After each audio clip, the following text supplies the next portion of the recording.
the reason we tape it is it goes on the YouTube channel, josephtoscano.num, so it's available there. So, all right, let's begin. Let's begin. Oh, Ian, come and sit down. Good evening. We're about to start. There's a seat here, Ian. We accept people from the patch. I did leave at lunchtime. Yeah. Beware of people from the patch bearing food. You never know. You're not Greek, are you? No. Oh, good. All right, look, welcome. Huge crowd as usual. Some people say, why are you wasting your time doing these esoteric presentations about esoteric events which have no relevance to society today and people today? Well, as you know, history repeats itself. And there are things that happen in the past not only have a profound impact on what's happening today, but you can actually see events unfolding by looking at the past. Now, to my chagrin, I like that word, chagrin, I was not aware of the rich vein of political prisoners that were transported to Australia between 1788 and 1868. Of the 162,000 convicts which came to this country, the continent of Australia, 3,500 were sentenced to 7 to 14 years to life for political crimes. We had three separate groups. We had the reformers, who I'll be speaking about tonight, the Scottish Martyrs. We had the nationalists from Canada, as well as the United States and Ireland, who were transported here for revolutionary activity. And then we had the biggest group, the social protesters, those ordinary men and women that were responding to cataclysmic changes which were occurring in Great Britain during the Industrial Revolution. So I'll try to paint a picture. Now, pre the Industrial Revolution, we had a feudal society. In a feudal society, one thing about a feudal society is everybody knew their place. And although you may have been a serf, you had certain rights because of the labour you provided for the Lord and, you know, the assets that you were able to, like you could hunt, you could fish on Crown land as well as their land. You had common land which you could farm. These were called the commons, right? You had common lands which you could farm. Now the Industrial Revolution, which really started in the middle of the 18th century, changed everything. And there's a very important phrase which I'd like to repeat, which I didn't invent, but the phrase is very simple, and that's why it's relevant today. A revolution in the way people make a living indicates radical political change. Now, if we look at the Industrial Revolution, that was a revolution in terms of how people made a living with the breakdown of the feudal system, with industrialisation. Today, with the digital revolution, we are in exactly the same situation, but we are not seeing the revolts and reform activities which occurred during the Industrial Revolution for a variety of reasons, which I'll go into later on. But we are going through profound changes where we may not need all human beings to be part of the wage system or the wage network in order for society to prosper. Not just survive, but prosper. That's what artificial intelligence is all about. That's what the digital revolution is about. The Industrial Revolution was about the creation of a capitalist class, the creation of excess wealth, and the breakdown of a system of existence which had, been there for centuries. So what happened? Well, those of you who've got a long memory will remember the glorious Revolution of 1688, when the Puritans and the Levellers, came to the fore. And also, you may have remembered the Bill of Rights, which came in 1689. Very important thing. And as far as Britain was concerned, if you were educated or part of the ruling classes, which was basically the landed class, you did have rights in law, rights to trial by jury. You had a number of rights in law. Now, what happened during the Industrial Revolutions? Things changed significantly. They changed for two reasons. One, the American Revolution, which started in 1776 and ended in 1783, which was basically a revolution by business people, landowners, people who paid tax, who wanted to decrease their tax burden in order to have a say in the making of the laws. In England or Great Britain, we had an interesting situation develop. You had the landed gentry, which had done very well from the Industrial Revolution. They got their cut, but they were not willing to share political power. At the same time, we had the French Revolution, which began on the 14th of July 1789, which is 30 kilometres from the cliffs of Dover. Between Calais and the cliffs of Dover is only 30 kilometres. And what happened was that when the counter-revolution began in France and the monarchy's forces began their march on Paris on the 21st of... what happened is that the King and the Queen were executed on the 21st of January 1793, and a week later, France declared war on Great Britain. I just want you to remember that, it's very important. France declared war. Now, what had happened is that with the new technology and dissemination of information, the old method of getting political change was to petition the Parliament, to be deferential. That's what the feudal system was about deference to authority. Now, what happened with the dislocation of the population and the closure of the commons and the forced removal of people into these new industrial capitalist machinations, machinery. What actually happened is that the French Revolution, there was a growing call for parliamentary reform in Great Britain. Now, we're always told that Great Britain was a great parliamentary society, that power didn't lay in the hands of the King, but lay in the hands of the House of Commons and to a lesser degree the House of Lords. What had happened is after the... Don't fall over, Oscar. After the demise of the Puritans and the monarchy came back, what actually happened was that many of the reforms that had occurred disappeared. And although Britain was a democracy in name, it wasn't a democracy in reality. And this happened for a variety of reasons, because you had this continuing battle between the traditional owners of the land, and I'm not talking about First Nations people, I'm talking about the landlords, and the new entrepreneurial class which was being created, which was, the engine room between the growth of capitalism. There was this constant friction, because not only because they were being taxed and they wanted to be involved in the decision-making process. But Parliament had been so corrupted by the end of the 18th century that 12,000 votes could buy you a majority in the House of Commons. And that occurred for a variety of reasons. One, there was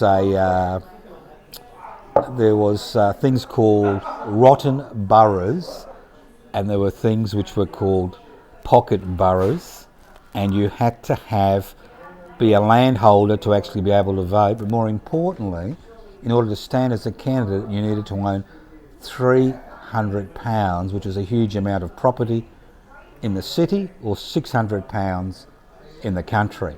So it was a little bit like going to an election in Putin's Russia. There was a limited number of candidates who could stand, right? And this is the dilemma. There's a limited number of candidates, and we had the Whigs and the Tories continuing to exchange a majority in the House of Parliament.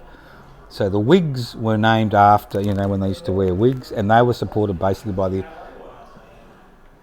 rapidly expanding business class, and the Tories were basically the political party which represented the landowners. Now, what is a rotten borough, and why is it so important? Well, in England, in I think it was Middlesbrough, they had 40,000 people, electors, but no representatives in the House of Commons. In the rotten borough of what was called Ulsamore, they had 2 members of the House of Commons, and how many people do you think actually voted in the rotten borough of Ulsamore? 7. That's how corrupt it was. 7 people were actually voted, 2 members of Parliament in the House of Commons, but 40,000 people didn't actually have any representation in the Parliament. At the same time, we had what was called the pocket boroughs, and that was even more corrupt.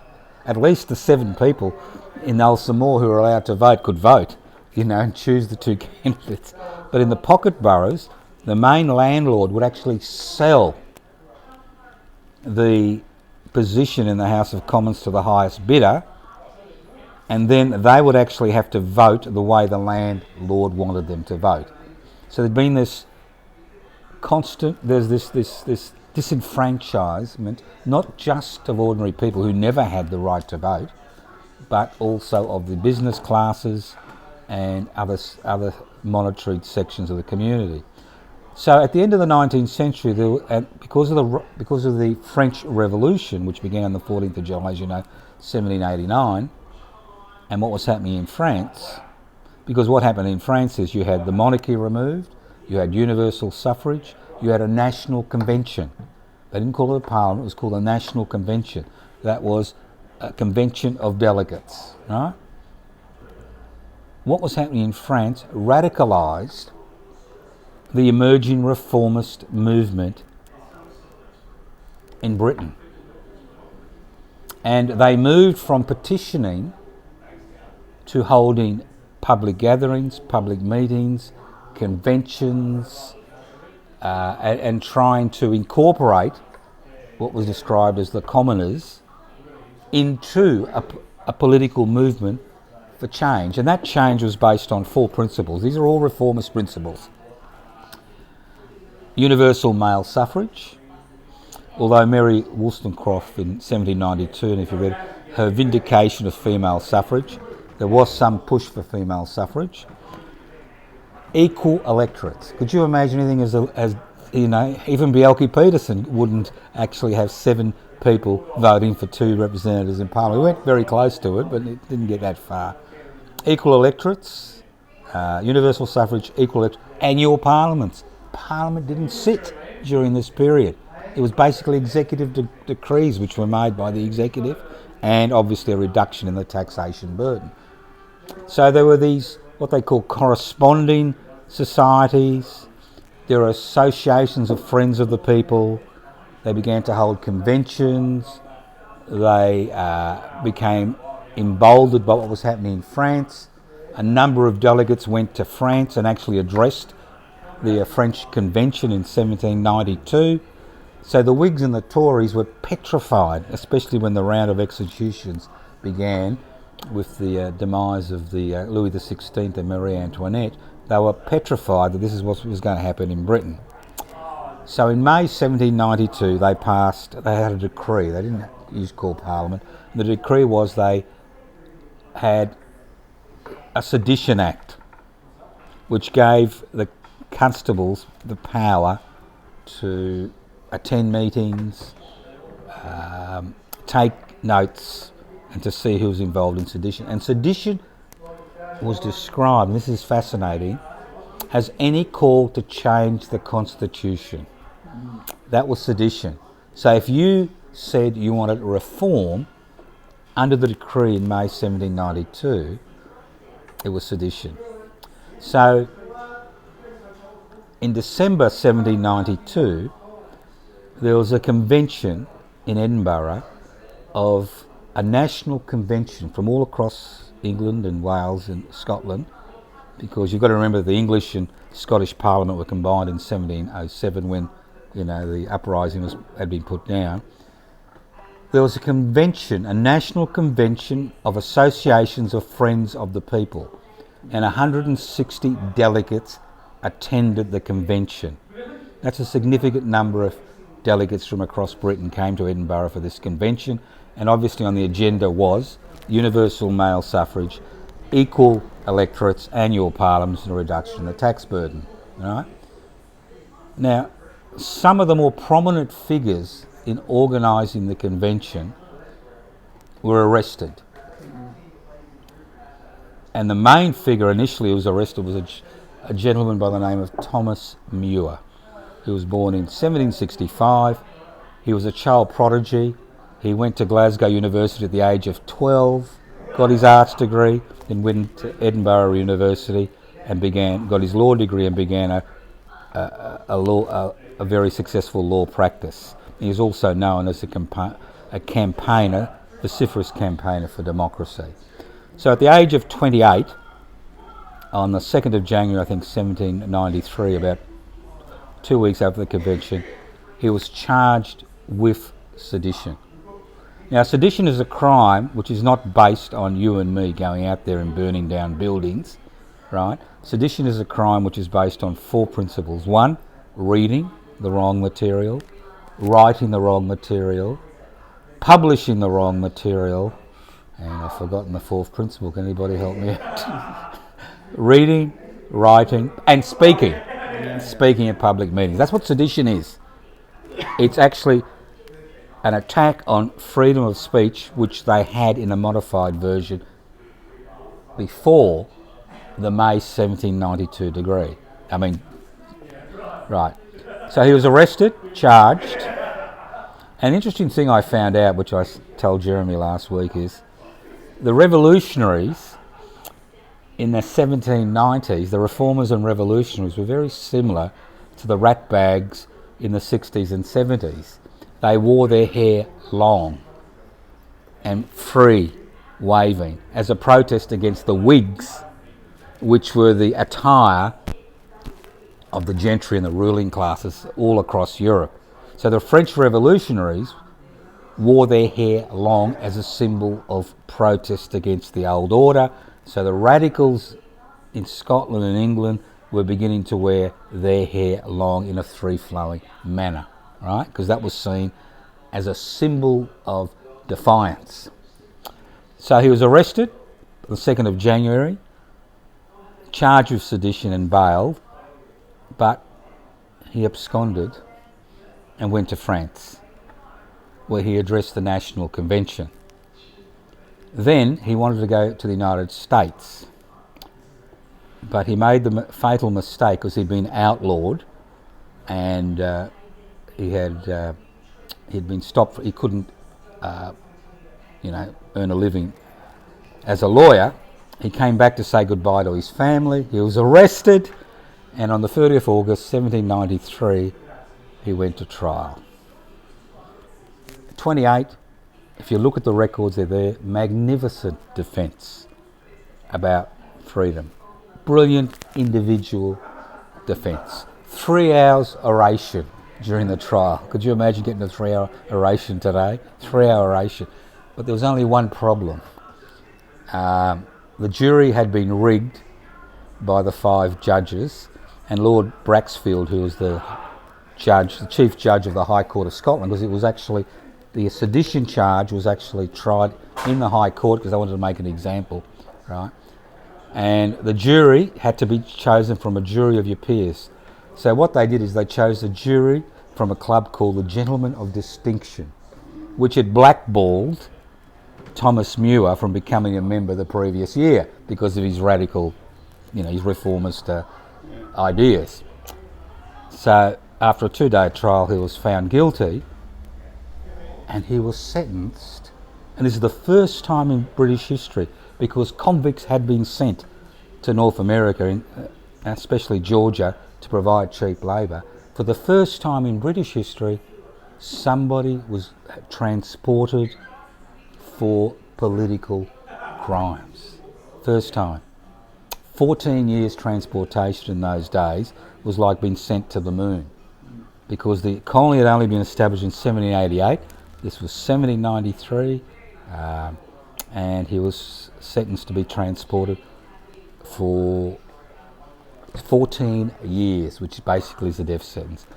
The dilemma is for the judges, because he is educated, he is wealthy, he has connections in society, and he also has connections in Parliament, because one of the major Whig, sorry for the tautology, one of the major Whigs, big Whigs, Charles Fox, actually raised the matter in the British House of Commons, the fact that this trial was a travesty of justice, but they wanted an example. At the same time, 1 month later, in September, I think it was the 13th or 14th of September 1793, Reverend Thomas Palmer, an educated man, boarded at Eton, educated at Cambridge, arts degree, divinity degree, Unitarian minister, was also brought to trial for sedition, because he had distributed 100 pamphlets which had been written by a weaver called George Millmaker, which criticised the government for clamping down on dissent. He was sentenced to 7 years transportation. And again, he was well educated, he was wealthy, he had connections, he had support in Parliament. Because the traditional punishment would have been a flogging, but you don't flog gentlemen, even if they're reformers or revolutionaries, or a huge fine. You don't fine young people because the family's got to pay. So he was also 7 years. Now you've got to remember I said on the 1st of March 1792, the National Convention, the French government declared war on Great Britain. So in November, December 1793, there was a second convention which had been banned. A second national convention in Edinburgh of a National Convention of Societies of Friends of the People. And 3 of the main organisers were arrested as they got on their feet on the day, on the 5th of December, when the convention was being held. And they were I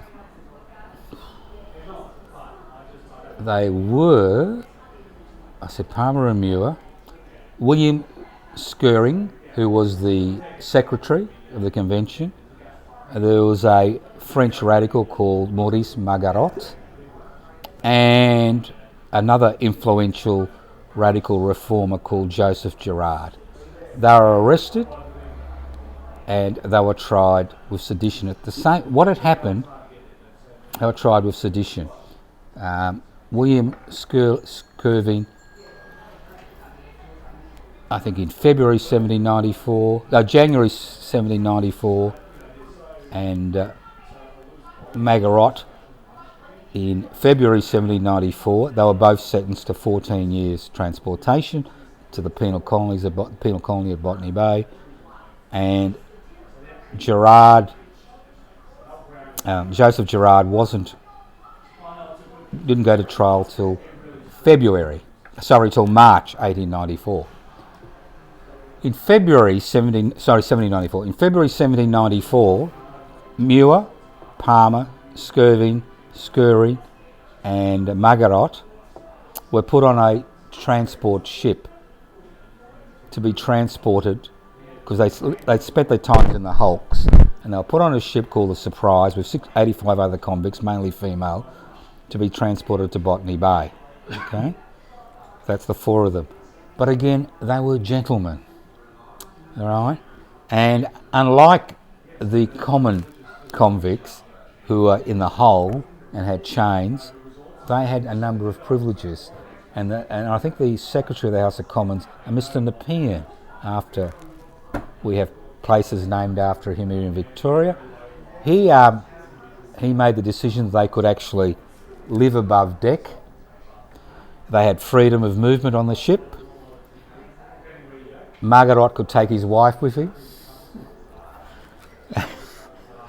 The Reverend Thomas Palmer was actually able to take his servant, James Ellis, to look after him, and a copy of the Encyclopaedia Britannica. And this is very important for later on, because the Encyclopaedia Britannica turned out to be the equivalent of a search engine on the World Wide Web. But we'll go into that later on. It's very funny. And who else? But Margarot had a nervous breakdown. Right? This is the French radical. He had a nervous breakdown on the ship, and I think he got a bit paranoid, and he said to the captain of the ship that Palmer and Skirving were plotting to take over the ship. So they were flogged, put in chains, and placed in the hold, in a little cell by themselves, obviously, but there was only one problem.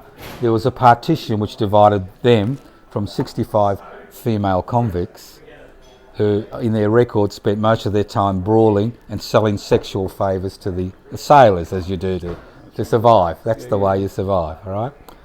So Skirving got very sick, but didn't die, but Palmer was okay. Obviously, he's prayed.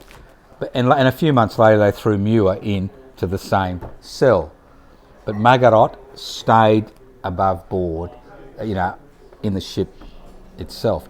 Now, the Reverend Palmer was a devious little reverend.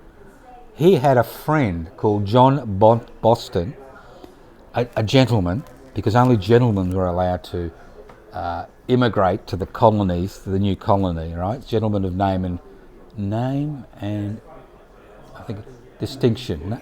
Name and distinction, right?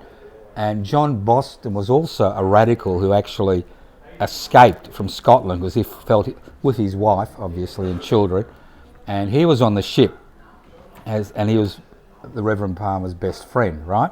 It's important for later on.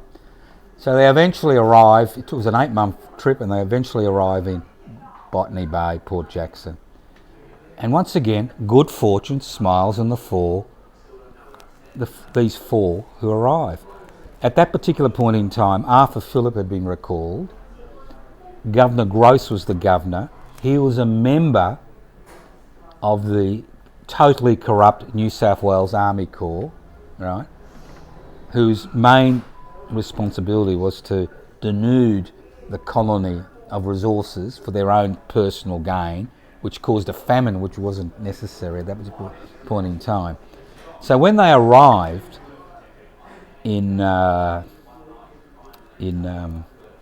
Sydney Cove, no chains, freedom of movement.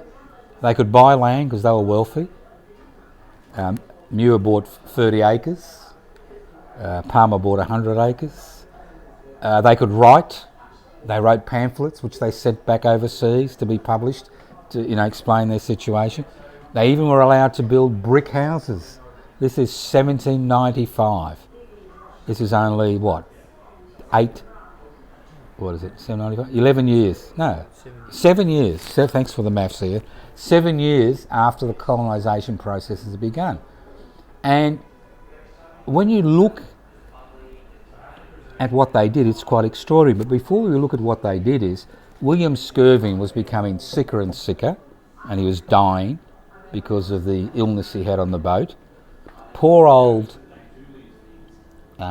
Joseph Gerard had contracted tuberculosis, turned up on a ship later on, 8 months later, in November 1795.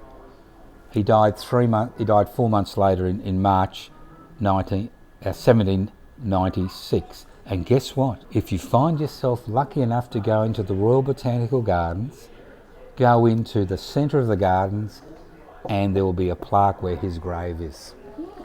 In the centre of the Royal Botanical Gardens in Sydney. He was buried there, and although he was only alive for 4 months, he was exceptionally well thought of. David Collins, who Collins Street is named after, who was the first governor, who was the governor of the failed Sorrento experiment in 1803, and the first governor of Tasmania, wrote a book about his experience in Australia, and he had glowing references to the martyr Joseph Gerard and his fight for freedom. William Skirving, who left his wife and 8 children behind, died 3 days later. So there's only 3 of the original convicts, gentlemen convicts, who survive. Okay? Now, at that particular point in time, the New South Wales Army Corps had a complete monopoly on goods which came into the colony. In 1795, the Army Corps, not the Army Corps itself, but the officers of the Army Corps, they owned 30% of the cattle, 40% of the goats, 60% of the horses, and 75% of the sheep in the colony. They had the right to go on any ship that came into the port and actually buy at reduced prices, whatever they could buy, and they usually did a 1,000% markup. Now this led to starvation in the colony, although there was massive amounts of food was being grown by Muir and Palmer and Boston on their farms. Massive amounts. Good evening. Yeah, was being grown. So it was quite. Now, the Encyclopedia Britannica. What's it got to do? Why is the Encyclopedia Britannica the search engine of the late 18th century? Well, Mr. Palmer had brought it across because he knew that there's not very many educated people in the new colony. This is incredible, they used the Encyclopedia Britannica to build a 30-ton ship, which was used to trade with the penal colony in Norfolk Island, and also, do deliveries, the Hawkesbury, a 30-ton called Martha. At the same time, from the Encyclopedia Britannica, they learned how to build a windmill, which was, early technology, which was essential, to crush grain. At the same time, they were the first, forget about James Squire creating beer in 1815, they were the first people which actually made beer from the recipes in the Encyclopedia Britannica, and they also learned how to make soap, which is a very important commodity. At the same time, Governor Gross was a particularly gross individual, and when the local Aboriginal population, the Hawkesbury tribes, were dying of starvation and they were stealing wheat from the settlers because the settlers had settled on their land, he sent in 60 troops into the Hawkesbury to shoot any Aboriginal they saw on sight, and then they would hang them on gibbets as a example to other Aboriginal people. And the Reverend Thomas Palmer protested about the change of direction in terms of the way First Nations people were being treated, because Governor Phillip had a different mandate from Parliament. Because you've got to remember there was an anti-slavery movement then, and there was a movement building up that you needed to create treaties with First Nations people. So what actually happened is that the anti-slavery movement. So the Reverend Palmer protested vigorously about what was happening because Governor Phillip had a different policy as far as the local people were concerned. So what happens? Now Mr. Muir, who tended to act on impulse, and that's what got him into trouble. That's why he went back to Scotland to see his family. Somehow he thought he'd get away with it. He realised that occasionally an American ship would dock at Port Jackson. So he made an agreement with one of the the captain of the Otter, which was a fur trader, that he would row a rowboat out through Sydney Heads and actually catch the ship. So he escaped. Could you imagine that? A rowboat, Sydney Heads, into the open sea, and then he jumped onto this ship. Then he went for the greatest adventure I think anybody has been through, and I'll go through it. They went through Tahiti and the Pacific Islands having a great time because it was a trading ship. Obviously there were a lot of sexual favours, that was the way it used to go. Then they went to northwest the USA, Canada, to trade with the local tribe. The delegation he was sent with was captured and sent and kept as hostages by the local tribe, who were debating whether to kill them or not. They eventually released them and did some trading. Then they spied a British naval ship. Because remember, at that particular point in time, Britain ruled the waves. There were ships everywhere, right?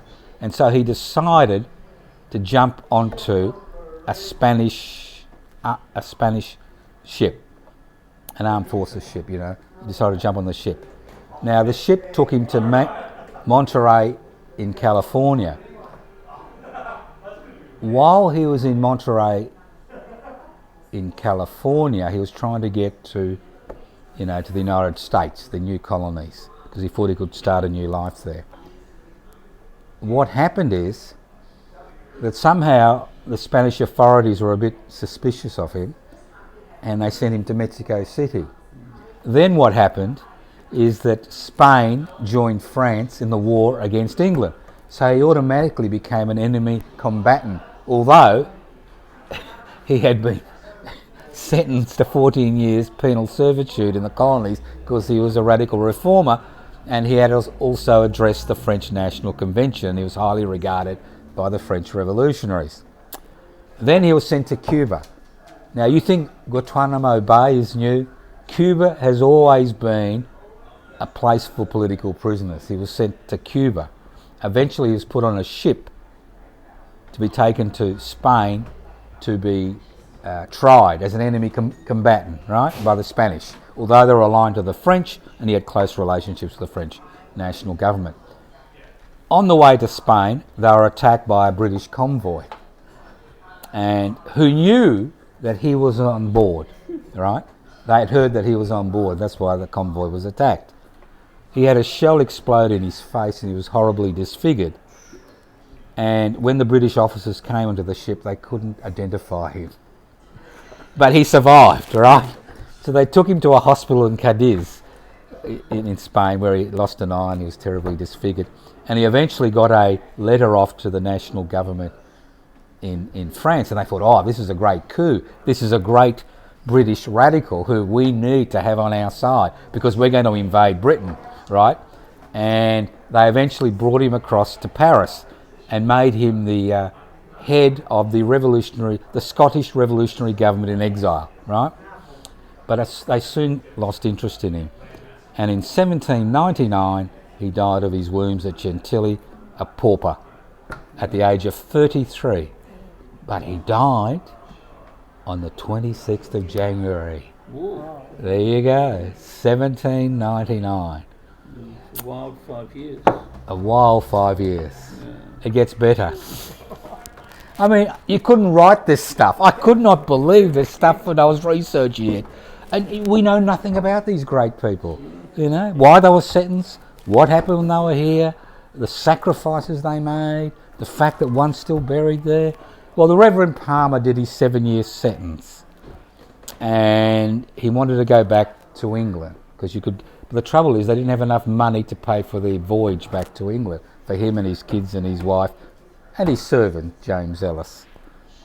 So Mr. Boston, John Boston and himself decided to cut their losses because they really couldn't compete against the New South Wales Army Corps, who had a monopoly. They had a good run, but they kept shooting their animals and, they didn't like the competition.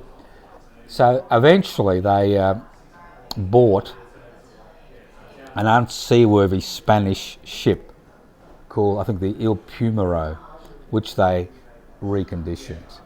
But obviously the Encyclopedia Britannica wasn't enough to alert them to the fact that most of the wood had been damaged by worm infestation. So they got on the ship and they got to Guam, which was a Spanish colony, as it was near the Philippines, right? The ship beached in Guam. They were arrested as enemy combatants because they were British, right? Although, again, he'd just spent 7 years in New South Wales prison. Yeah. Unfortunately for the Reverend Palmer, he died of cholera a few days later. I don't know what happened to his servant. I don't know what happened to his wife. I don't know what happened to his kids. But I know he died of cholera. Now, by then, the Spanish authorities had sniffed out that he was a radical. So the priests, the Catholic priests, refused to bury him on consecrated ground. And he was buried in the sand with the pirates and the thieves, right?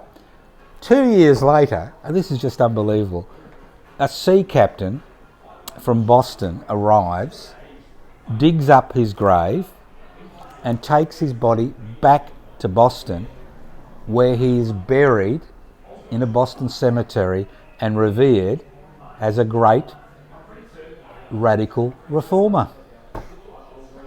Couldn't write about it. Couldn't write about it. So 4 of the 5 are now dead. Maurice Margarot, who'd been sent to Convicts when he got to Sydney Cove by his fellow conspirators. Yes. But so what happened is, he then began to, again, he was a gentleman. He was the son of a Swiss wine merchant who was based in London. He'd been educated at Geneva University. He was fluent in many languages. He'd addressed the French National Convention in 1792 as a delegate from London. The list goes on and on. So he decided to play a murky game in the New South Wales politics and got in the ear of the governor about different things, acting as a spy, right? First for Gross and then for, I think the next one was Hunter, who thought that he had been sent there to spy on him by the British government. He was quite paranoid. King. Gross King. He was quite paranoid. So then what happens, because, you know, he was playing it, he was kind of a double, triple agent depending on how he felt. Guess what? He got involved, and I'll talk about this next month, he got involved in the Vinegar Hill insurrection in 1804 on the side of the insurrectionists. He was prosecuted, lost his privileges, was sentenced to hard labour, was sent to Norfolk Island, and then he was sentenced to Van Diemen's Land. But he survived. And in 1810, he made his way back to London and died in 1814. So, these are fascinating stories, but why was the British ruling class, as the British Parliament, so concerned about words, pamphlets, publications, speeches? Because they were concerned that nexus between the intellectual reformer and the commoner could be forged, as it had during the French Revolution. And if the common people had taken the ideas to heart and expanded these associations, there was a very real possibility of revolution in Britain. So that's the main reason why they decided to clamp down. And they clamped down very hard because in 1795 they did 2 things which you'd never expect the British government to do. They passed the Seditious Meetings Act and the Combination Act, which meant that you couldn't have public meetings and you couldn't form political associations. And then a few months later they did something which no government has done since 1679. They abolished habeas corpus, which means that you have detention without trial. So they were sick and tired of these political trials because they were creating dissension in the ruling classes. So they wanted a mechanism via which to arrest people and take them out of sight and not have to see them go to trial. Because most of these, although these were show trials, people like Muir and Palmer and Gerard and Magarot and Skirving were excellent orators, educated men. They knew their societies, and they were able to debate and have a significant impact on people. Because at that particular point in time, there was what they call correspondence clubs. There were the coffee houses which had come as part of the revolutionary milieu. Because remember, the French Revolution started in the coffee houses of Paris. There was women's groups, as we saw of Mary Wollstonecraft and other women's. So there was a lot of anger, a lot of debate, but there wasn't that. This intellectual elite was not actually able to convey its ideas to people who had no rights, although they spoke about universal suffrage and equal electorates. They were not able, and for a significant degree that was because the British Parliament understood the gravity of the situation and passed legislation to reinforce their position. Now the final irony is that 50 years later, in Edinburgh, on I think Catalan Hill, a monument was set up for the Scottish Martyrs. But there's no monument in Australia. There's no recognition of that these were our first political prisoners, none whatsoever. And most people, I didn't know about them. I had no idea about them, and I put tickets on myself thinking that I know something about Australian history, and if I didn't know about it, I'm sure 99.9% outside academic circles would not have known of the contribution these men made. And the fact there is a grave in the Royal Botanic Gardens is interesting. Next time I go to Sydney, I'm going to see if I'm going to locate that grave, because you could have some type of ceremony to actually, acknowledge what they stood for. It's not just about, it's about going from reform to revolution. And that's what it's about. Now, one more thing before I ask for questions. Just like to remind people that on the 1st of March, which is a Friday, at midday, I've organised, or the Annex Institute has organised a little gathering at the 8 Hour Monument to honour James Strater, another forgotten hero in the Australian colonial history. Now, James Strater was a convict who in 1822 complained, that's the key word, he complained that his wheat rations, they were paid with wheat, flour and meat. They used to get 6 pounds of meat a week and 17 pounds of flour a week. That was to last them for the week. That was their payment, although theoretically they got £5 a year, and that went in board, to the little tin shacks they lived in. And they looked after about 350 sheep. So the rations, when he moved from one station to another, the MacArthur station, the famous, MacArthur, who we all learnt about in school and how important they were, bullshit, right? His flour ration was reduced from 17 pounds a week to 9 pounds a week, which is a significant reduction if you're relying on those calories to do your work. So being a relatively large individual, I understand, he started to throw his weight around and started, talking and shouting, and eventually the overseer came and he got arrested and dragged into Sydney. And I've got the full charge now. You'll love this. He was charged with exciting, the key word is exciting, his master's servants to combine, and that's the key word, to combine, to oblige, not the word force, because he's a master, to oblige him to increase their wages and improve their rations, or otherwise they will destroy their master's property in the sheep entrusted to their care.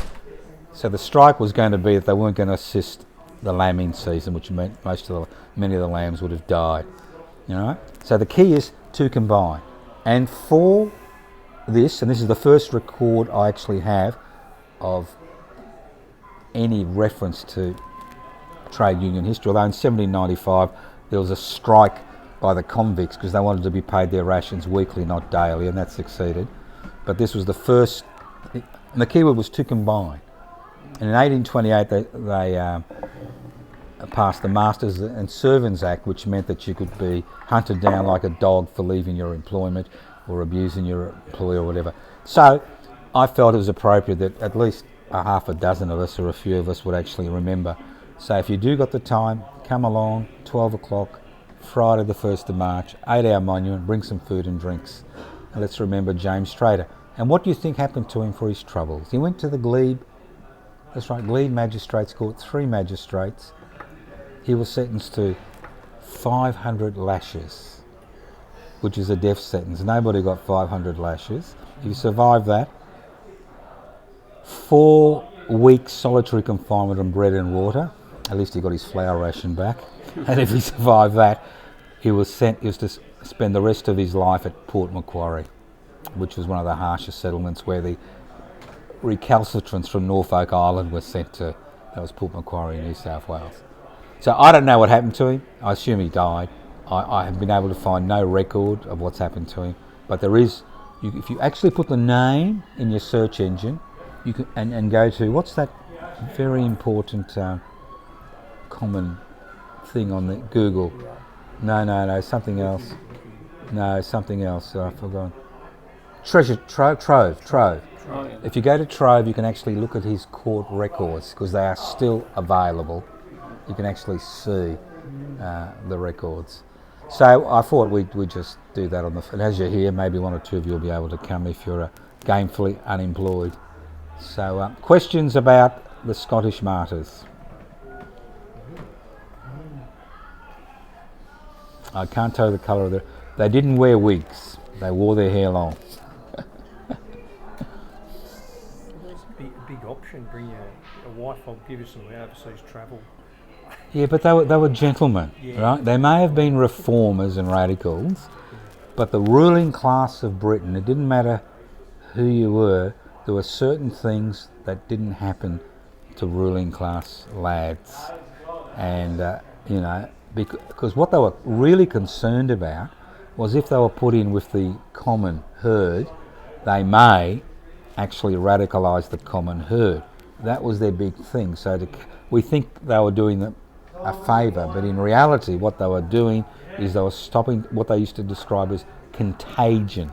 The contagion of these radical reformers' ideas, which today we laugh at, universal suffrage, equal electorates, annual parliament, reduction in the taxation burden, But they were concerned about that contagion because that's what set the French Revolution off.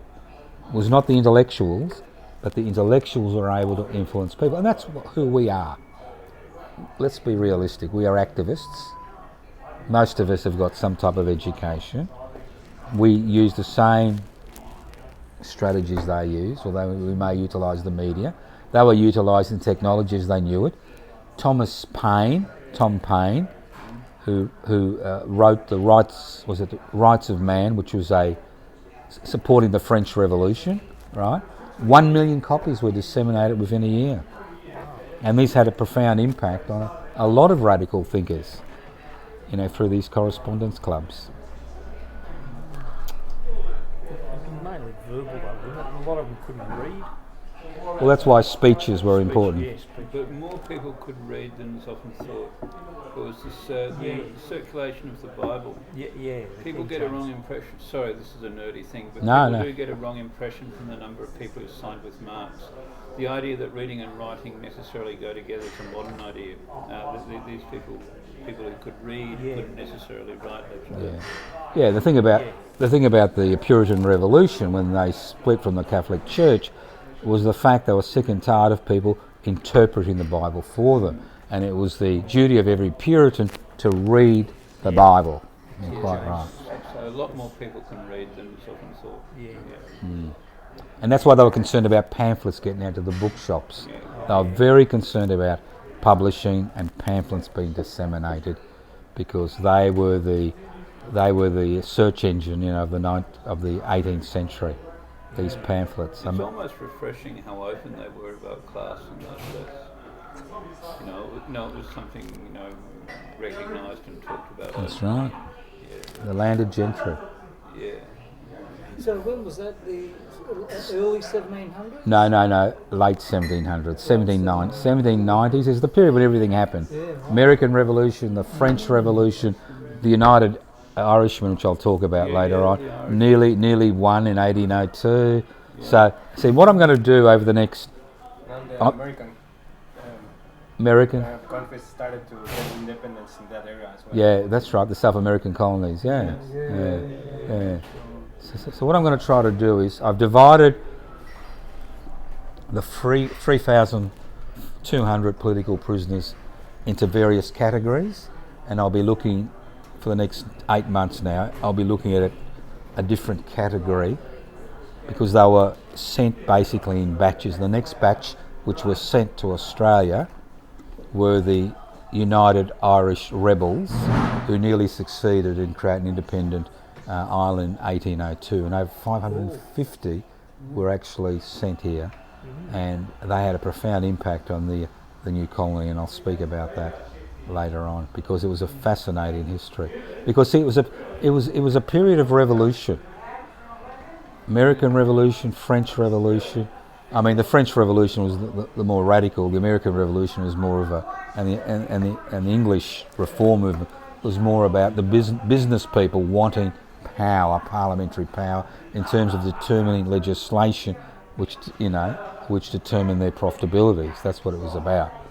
But there were other more important principles, like a concept of, this was during the Enlightenment, concepts of universal human rights.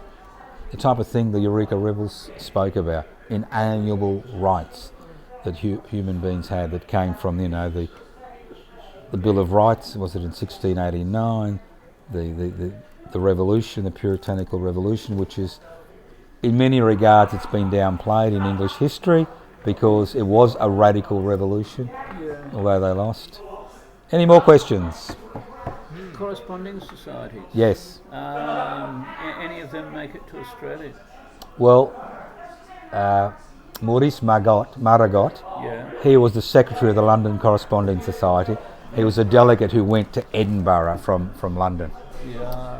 Yeah. So they were everywhere. Yeah. And again, they were discussion clubs. I mean, we talk about, occasionally you'll hear the word salon, and this is where people came to, women mainly, came to discuss matters. Men went mainly to coffee shops, and then they had these conventions. See, in many regards, when Palmer, Thomas Palmer was sentenced to 7 years, he was sentenced for 3 things, because he used 3 words which came from the Spanish Revolution. Convention, a new word, which described a parliament which was based on universal suffrage. Delegate, people saw themselves as delegates, not representatives. So the National Convention of Societies of Friends of the People sent delegates. And in the French Revolution, in the revolutionary phase, it was about delegates, and the last thing was about citizens, and every citizen having the same right.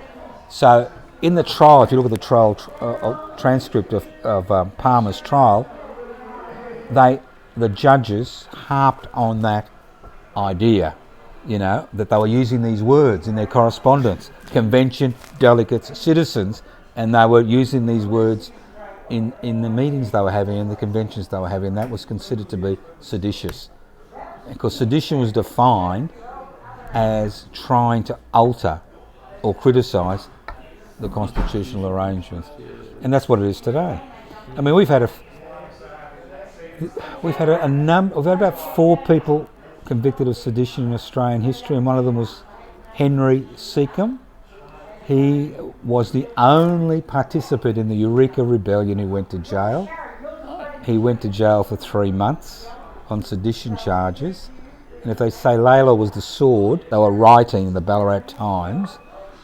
If it wasn't for the newspapers in Ballarat at that particular time printing the posters, calling the meetings, setting the agenda in their newspapers, there wouldn't have been a Eureka Rebellion. So Henry Seacombe. He's also famous for when that actress came from England, I've forgotten her name, and went to Ballarat, she attacked him with a whip because he said something.